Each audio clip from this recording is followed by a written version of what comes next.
দর্শক, আসসালামু আলাইকুম। গত ৩-৪ দিন আগে সাংবাদিক ইলিয়াস হোসেন তিনি তার ইউটিউব চ্যানেলে জামাতে ইসলামকে নিয়ে বেশ কিছু মন্তব্য করেছেন এবং সেখানে তিনি জামাতে ইসলামকে সমালোচনা করে অনেক কথাবার্তা বলেছেন এবং অনেক নেগেটিভ কথাবার্তা বলেছেন। যেই কথাগুলো আসলে ইলিয়াস হোসেন না বললেও পারতেন। তিনি চাইলে অনেক সুন্দর ভাষায়ও সমালোচনা করতে পারতেন। ইতিমধ্যে যে আপনারা জানেন যে জামাতে ইসলাম তাদের রাজনৈতিক কার্যক্রম অন্যভাবে পরিচালনা করছেন।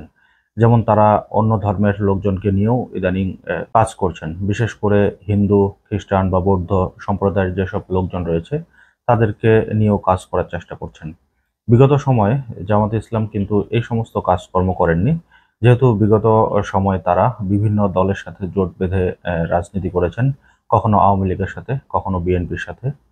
তো এবার তারা সারা বাংলাদেশে এককভাবে নির্বাচন করবেন। সেই দিক থেকেই কিন্তু তারা অনেক ধরনের রাজনৈতিক কৌশল অবলম্বন করছেন। ইলিয়াস হোসেন জামাতের যেই ব্যাপারটা নিয়ে প্রশ্ন তুলেছেন সেটা হচ্ছে সন্তোষ শর্মাকে নিয়ে। এই সন্তোষ শর্মা একজন রয়ের এজেন্ট এবং কালবেলা পত্রিকার সম্পাদক। বিভিন্ন সময় কিন্তু আলেমদেরকে যখন হাসিনা সরকারের সময় নির্যাতন করা হতো তখন এই সন্তোষ শর্মা সেখানে উপস্থিত থাকতো। তো এই সবকিছু ইলিয়াস হোসেনের এই মন্তব্য যে করেছেন জামাতকে নিয়ে সেটার একটা ব্যাখ্যা দিয়েছেন জামাতে ইসলাম। জামাতে ইসলামের অন্যতম একজন নেতা ডক্টর রেজাউল করিম তিনি ইলিয়াস হোসেনের এই বক্তব্যের একটা ব্যাখ্যা দিয়েছেন। সেখানে তিনি বলেছেন যে জামাতের আমির ডক্টর শফিকুর রহমান একজন ব্যক্তি নন, তিনি একটি প্রতিষ্ঠান। বর্তমান সময়ে বলিষ্ঠ ব্যক্তি ও একজন জনপ্রিয় রাজনৈতিক ব্যক্তি, কোটি কোটি মানুষের শ্রদ্ধা ও ভালোবাসার প্রেরণার ব্যক্তি এই শফিকুর রহমান। তার প্রতি অশ্রদ্ধা, অপমানকর বক্তব্য, তাচ্ছিল্য প্রদর্শন ও আন্দোলনের কোটি কোটি মানুষ নেতাকর্মীদের হৃদয়ে দারুণভাবে আঘাত হানে। আমরা মনে করি সমালোচনা কুরুচিপূর্ণ, অপমানকর, অসভ্য ভাষায় হওয়া উচিত নয়। আমাদের শ্রদ্ধেয় নেতাকর্মীদের সম্পর্কে এই সীমা আমরা অতিক্রম করতে দিব না। আমরা জানি গঠনমূলক সমালোচনা উন্নতির সিঁড়ি। যার সমালোচনা করে তারা আমাদের ভুল খুঁজে দেয়, যা আমাদের আরো ভালো হতে সাহায্য করে। তিনি এই ব্যাখ্যাটি দিয়েছেন ইলিয়াস হোসেনের এই মন্তব্যের প্রেক্ষিতে। এছাড়াও আরো বেশ কিছু নেতাকর্মী তাদের বেশ কিছু মন্তব্য দিয়েছেন। যেমন বিভিন্ন সময়, বিশেষ করে স্বাধীনতার ৫৪ বছর পরেও জামাতকে বাংলাদেশের মানুষ এখনো মুক্তিযুদ্ধ নিয়ে বারবার টেনে নিয়ে এসে কথাবার্তা বলে।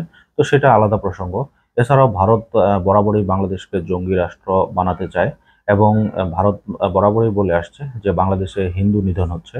মূলত এটা তাদের একটা রাজনৈতিক কৌশল। এটাও তারা বলছেন যে হিন্দুদেরকে, বিশেষ করে গোবিন্দ পরামানিক বা সন্তোষ শর্মার মতো লোককে এনে তাদের সমাবেশে কথাবার্তা বলা, এটা তাদের এক ধরনের রাজনৈতিক কৌশল।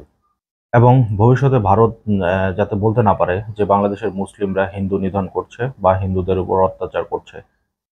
এছাড়াও তারা বলেছেন যে কোনো দল বা কোনো ব্যক্তি তারা কখনো সমালোচনার ঊর্ধ্বে নয়। তবে তাদের সমালোচনা করতে গেলে অন্তত এই নেগেটিভ কথাবার্তা বা গালিগালাজ পূর্ণ কথাবার্তা না বলে তাদেরকে সুন্দরভাবে সমালোচনা করা উচিত। তবে আমি ব্যক্তিগতভাবে মনে করি যে জামাতে ইসলামের হিন্দু, বৌদ্ধ, খ্রিস্টান তাদেরকে নিয়ে রাজনীতি করবে সেটা ঠিক আছে। তবে কিছু মানুষ রয়েছে যারা একবারে চিহ্নিত রয়ের এজেন্ট। সেই সমস্ত মানুষদেরকে, যেমন গোবিন্দ পরামানিক আরএসএস এর লোক, তারপরে সন্তোষ শর্মা রয়ের এজেন্ট। তো এই সমস্ত লোকজনকে যাতে তারা তাদের প্রোগ্রাম আনা থেকে বিরত থাকে, এটা আমার ব্যক্তিগত মতামত।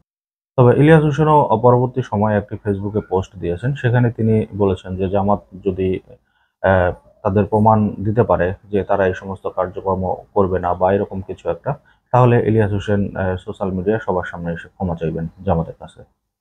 তো এখন দেখার অপেক্ষায় আসলে এই পরিস্থিতি সর্বশেষ কোন দিকে যায়। তো দর্শক, আজকের মতো এই পর্যন্তই। আল্লাহ হাফেজ।